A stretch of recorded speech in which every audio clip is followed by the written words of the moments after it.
Good afternoon. It is 1:18. Thank you for tuning in. See if I can hear myself. Thank you for... Yep. All right. Thank you guys for tuning in. I'm going to hop on the wall. It looks like we are now live on Facebook as well as... let's see. YouTube. Share this on my Facebook page. I'll get up on the wall. I'm going to give you an update on this flooding that you have probably heard about and other things.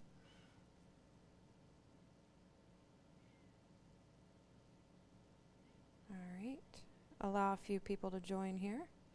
Facebook, 6 Plus, and YouTube as well. I am sharing it on my Facebook page, Meteorologist Whitney Huddleston, on the KCN page as well. We have a lot to talk about here on this 4th of July.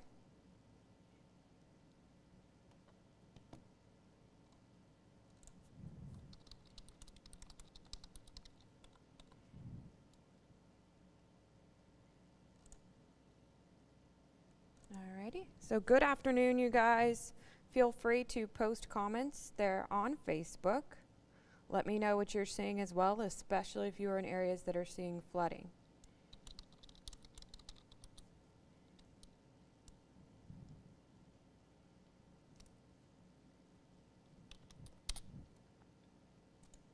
All right, I'm going to hop on the wall here.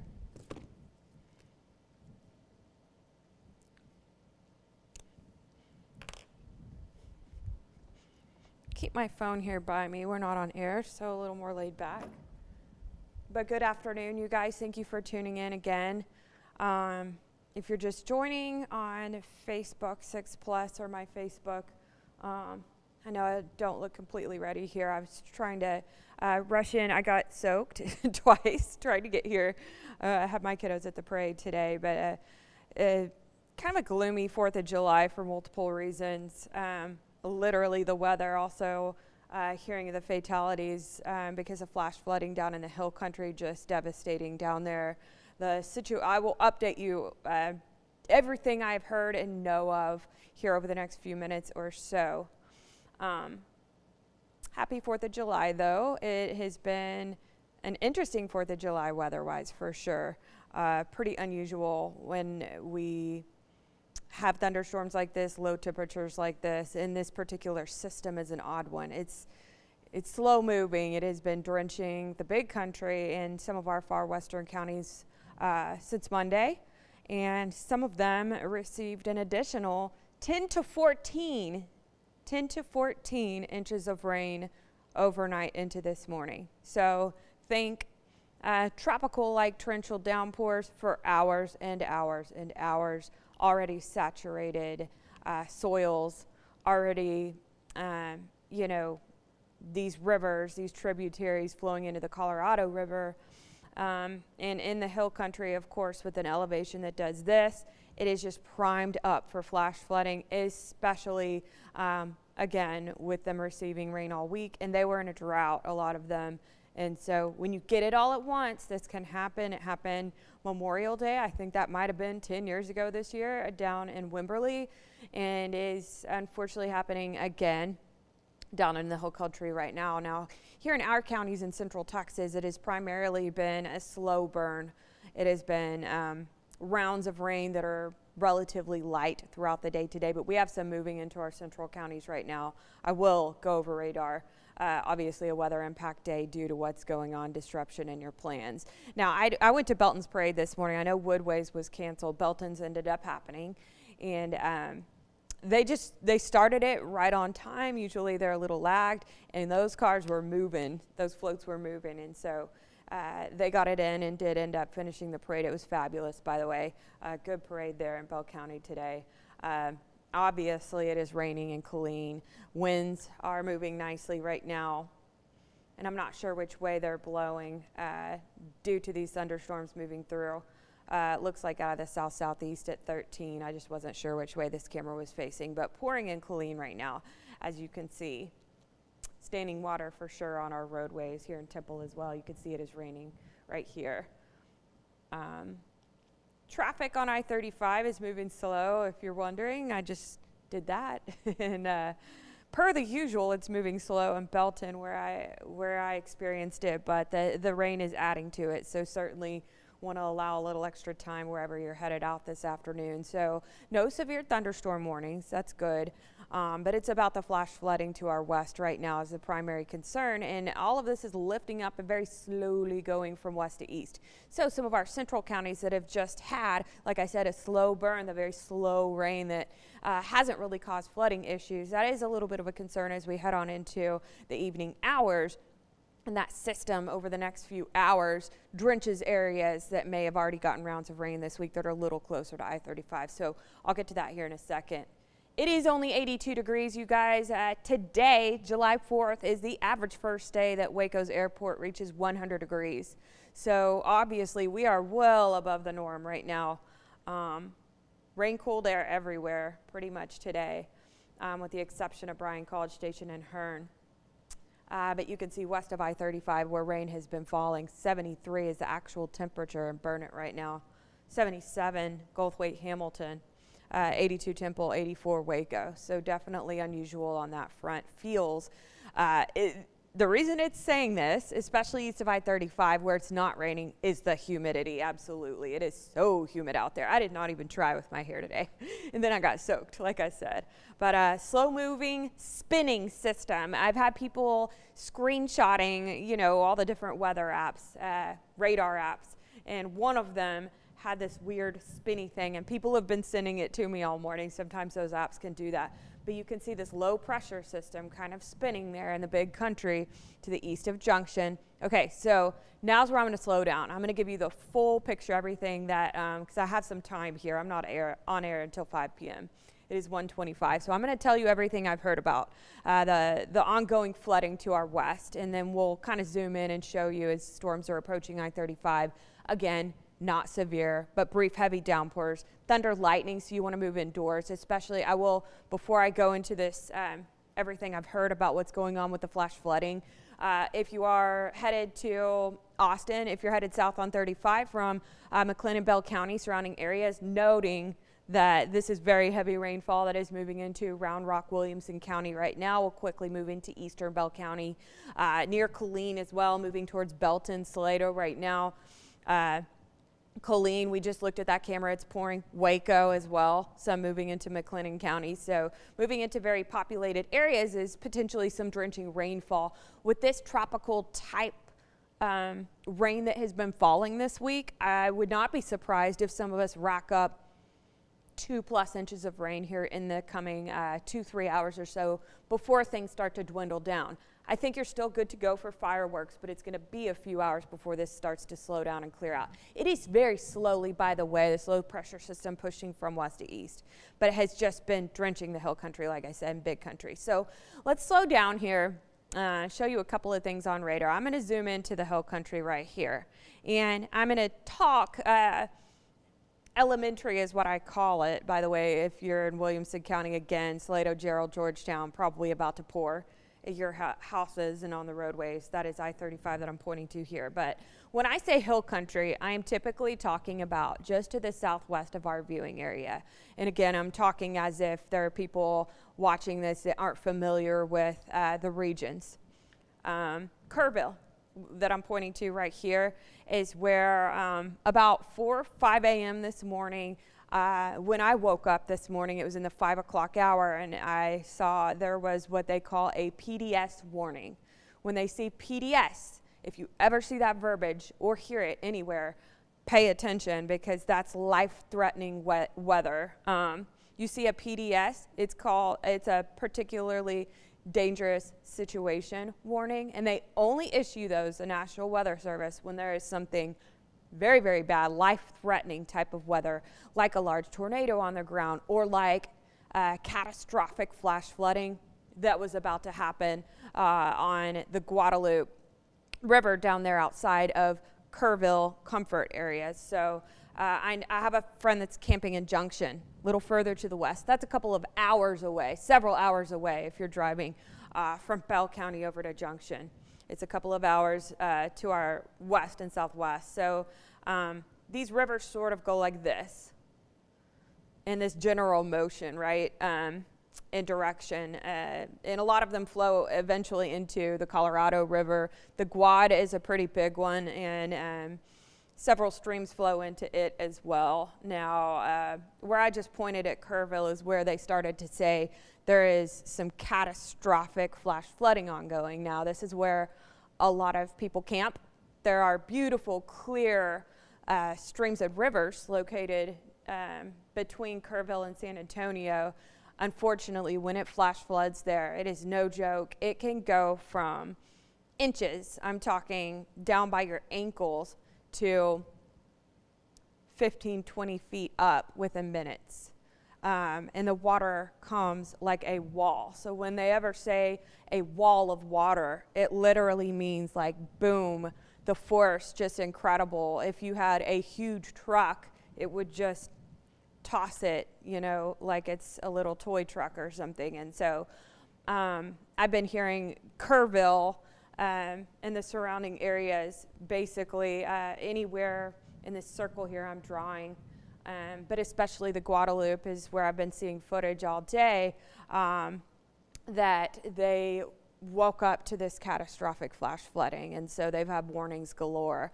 Now, I will say it is 1:30. Here in the past hour, I've been getting communications. I have access to the National Weather Service channels in Fort Worth. Of course, Fort Worth is who manages our viewing area just south of Jarrell. Jarrell is basically the cutoff line. Anywhere south of there is managed by the Austin San Antonio National Weather Service. Their National Weather Service office has been giving a bunch of warnings about this afternoon, evening, and overnight hours tonight. Hasn't happened yet, but I-35 corridor, if you know people that are camping near Canyon Lake on the Guadalupe, tell them to get out now because they're going to get stuck there. And potentially there's going to be lives saved if we can get a hold of the people that are camping there now. So more east on the Guadalupe, more east is where that water has to flow somewhere, right? We have a saturated ground. It's going to flow east. So again, Kerrville finally starting to get a break, but all of that water is slowly going to trek southeast towards the Gulf. So again, if you have people that have houses on the tributaries, on the rivers, on the streams that are more southeast that haven't flooded yet, that can still happen. I also want to say a little further towards the north, a little closer to our viewing area, Kingsland, upwards of just to the west of Bell County. I would say Llano, Lampasas rivers, but Llano River in particular has not crested yet. So if you live or staying near there or had outdoor activities planned on the Llano River, basically any of the streams to the west of I-35, they have not crested in our viewing area yet, meaning the water is still rising. That could happen when it's dark tonight. You certainly don't want to be staying somewhere that is close to those banks because the same thing could happen. Not saying it's a guarantee, but certainly want to save people from making that mistake if possible. Let's touch on current radar. It's now 1:32, moving into Georgetown, Williamson County, right along I-35, Mopac and Austin. Whew. 4th of July and very heavy rainfall is what that tells me. The oranges and the reds is just a torrential rain. Salado Jarrell is probably rumbling. I'm seeing a few lightning strikes, so outdoor activities over the next couple of hours or so can be disrupted. This area I'm pointing to that's not in the yellows, that's that slow, again, I keep using the word tropical because it's that slow, not stopping, just good old-fashioned rain for the most part. But again, it's when you see those yellows, the oranges, the reds, that's more of the heavier rainfall. Now, let's talk about Killeen, Temple, Gatesville, Waco. A lot of our viewers live in these areas, and you're getting some of the heavier rain you're going to see today here over the next hour, 2 hours or so. So between Killeen and Temple along Belton Lake right now, if you were planning on going Belton Lake this afternoon, I would say if you can wait it out until 5, 6 o'clock versus right now, a heavy line of rain with thunder and lightning certainly ongoing there. That, where I'm pointing right here, is Belton Lake. Stillhouse a little further towards the south, but also getting some heavy rainfall right now. Waco, you haven't seen a lot this morning yet, but Coryell County, Highway 36, getting drenched right now to the north of Gatesville, Evant, probably on and off at your location, Crawford. So some of the areas, Meridian, Lake Whitney to the northwest of Waco. It's probably looking very dark if you're looking off towards the south. Would not recommend going on the lakes over the next couple of hours. Let these pass. Good news being, it's been such a slow moving, drenching type of system in the hill country. Now that this system is picking up, going west to east in general, these storms are starting to move at a pretty good clip. That's the good news. If they were going to be doing the same thing that's been happening west of San Saba in the hill country to the south, Llano and south, where they're dealing with that catastrophic flash flooding, I would be a lot more concerned if these were doing what this has been doing over here and just spinning, not moving. These storms right here that are about to approach I-35 are moving. Again, no severe thunderstorms. Yes, street flooding possible. Yes, thunder and lightning present. So it's the lightning and it's a flash flooding issue for a few places that are my main concerns today. Yesterday it rained in Temple, not that long, honestly, but it was so heavy for a brief period. A lot of us racked up 1.5 inches of rain, and the streets were flooding. So I do think there will be some of that here in the coming 2 hours or so. I will mention again, Llano starting to likely pick up in terms of the flash flooding. Llano River has not crested. I think Lampasas River, we start to hear of it rising a little bit here in the coming hours, but thankfully I have a friend that has family in Kempner, and it looks like potentially it's going to stay a little more to your southeast. This system, by the way, I will come back to radar, but there's a couple of other things I want to show you in terms of rain totals that it blew my mind. It will probably blow yours too, how much rain has fallen in some areas in the past 12 hours, 15 hours or so. So between Killeen and Temple, right along 317 and 36, you guys, that is Belton Lake right here that I'm circling. Not a good idea to head out to the lake right now. Waco, McLennan County is going to pick up. Lake Waco, you'll get some rain here shortly. Brief heavy downpours, but even though this doesn't look like a large storm that's going to last very long, it can still drop a couple of inches of rain. That's what this system has been doing, such an odd system. This map is going to look crazy to you. Thank you to the Texas Mesonet. That's where I pull this. This is 24-hour rain totals, and you probably can't see these numbers, but I could read a few of them off to you. I'm going to point to a couple of cities to show you. And by the way, this is current radar. It's an overlay, so you can see both rain totals, 24-hour rain totals and current radar. Again, this is the Texas Mesonet. This information is available to anyone online anytime. Okay, so I'm going to move out of the way, turn around here and show you I-35. This is Temple right here. Waco up in the corner. So for the most part, we'll talk about the big country. When I say big country, I'm talking about San Angelo, Abilene, and the surrounding areas. Edwards Plateau right here. Some of you probably know where Brady is, just to get you familiar with this map here. Mason right there, catastrophic flooding near Mason. I'm going to point to this. Just to the west of Mason, this gauge has picked up 15.6 inches of rain in the past 24 hours. Way up here, this is San Angelo. 14.4 inches of rain in the past day. I'm seeing 6s, 8s, 7s, 7, 6, 7. Again, 15.6 right here. That is insane. A lot of reds here on this map. Now this is the highest category in color right here. You're seeing 6+ inches of rain and then pockets of 10 inches of rain. Same thing down here near Kerrville, where they have confirmed at least 6 fatalities and a lot of people missing. Unfortunately, I was just reading, and bless these people and their families, about a camp, a girls' camp, that there's, they confirm there's some girls that are missing near there, and it's just makes me sick to think about you guys, because this happened so fast. But west of Kerrville, right, likely these are river gauges right here at 9.3 inches, a lot of which fell not in just the past 24 hours, but since it is 1:39, a lot of it in the past 12 to 15 hours. Some of them have racked up over 10 inches of rain. Now you kind of get a good picture, and you can see this yellow right here, rain still falling. All of those waterways drain like this. So if you're not familiar with these areas, you can see Austin right here. Austin, here's I-35.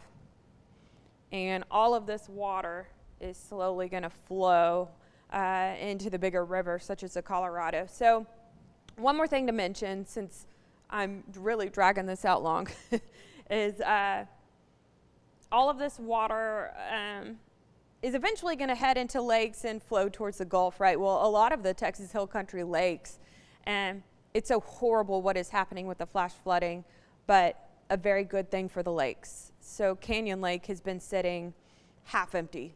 I think something like 50% full, very unusually empty for Canyon Lake. It is going to go up a lot here over the next week or so because of this rain. A lot of water is headed into some lakes that were very, very empty. Lake Travis has been pretty empty. They will receive a lot of this water too. So let's go talk about the rest of the day, because some of you may have tuned in wondering when this is going to end.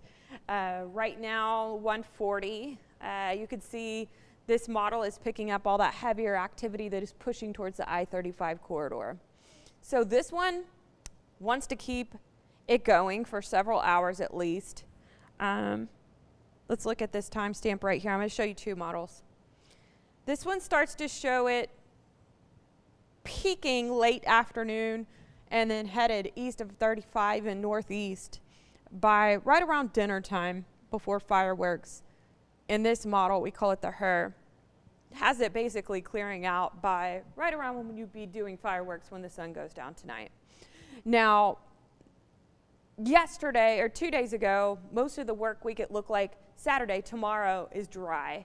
Now models are picking up isolated storms possible overnight into basically the front half of Saturday, clearing out Saturday afternoon. So we did add that rain chance for tomorrow, and hopefully the areas who are getting the flash flooding, it is not for them if it does happen. But in the overnight hours, it looks like a few light showers still on radar, a couple of thunderstorms possible, but the bulk of it is happening right now.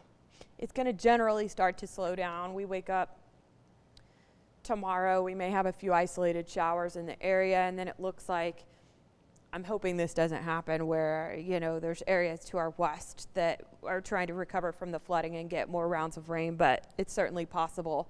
This model does typically perform decently well a day out. By tomorrow afternoon, it starts to clear out. By tomorrow evening, you could see it's basically isolated to scattered storms once again tomorrow, and then they clear out. Sometime in the afternoon hours, we should be completely done tomorrow with all of this junk we've been dealing with. And again, I know we needed the rain. It's just makes me so sorry to hear about the flash flooding that's going on. Okay, second weather model. We look at these computer models and try to find trends, try to see if they're agreeing with each other. This one is showing storms picking up. We still have a few things on radar. Could be near Waco. Both of them did show that. Or a little bit to the northeast of there through early evening. And then radar is calm by fireworks tonight. So I think you'll still be able to do them. There may still be a stray storm or two on radar, but in general, we're going to clear out this evening. And then we're going to wake up tomorrow morning, isolated bouts of rain possible, especially, unfortunately, south. Hopefully that does not verify. But we roll into tomorrow afternoon, and we're drying out. Both models agreed. So fireworks forecast still looking good. If you were planning on headed to the lake this afternoon, not looking so good. but if you can hold off a few hours, you know, it looks like in general the heavier bouts of rain are moving through right now, and we're going to start to see some breaks. I'm going to take a break here because I need to get a few graphics ready before we roll into close to 5 o'clock when we're on air. We have shows like usual today, but I'm going to do another one of these updates before we go on air at 5. Matt and I are both here this evening. I can't stress enough, if you hear of flooding and you have roadways it's happening on, especially out west in our viewing area, the only, you know, besides looking at gauges and hearing what the National Weather Service is hearing about, this stuff happens so fast. If you have reports of it, if you're seeing it or you hear of it, please post them on our Facebook or ping us, because we can let other people know where not to drive.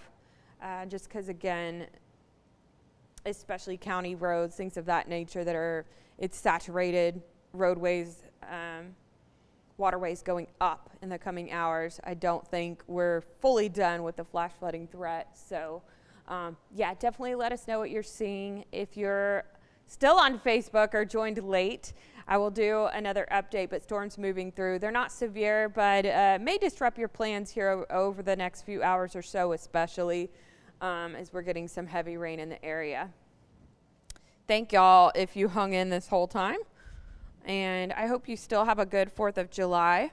It is nice that it's not 100 degrees, but certainly, again, thinking about those people down in the hill country today for sure. And I will update you on what I'm hearing here in the coming hours. I am here all afternoon.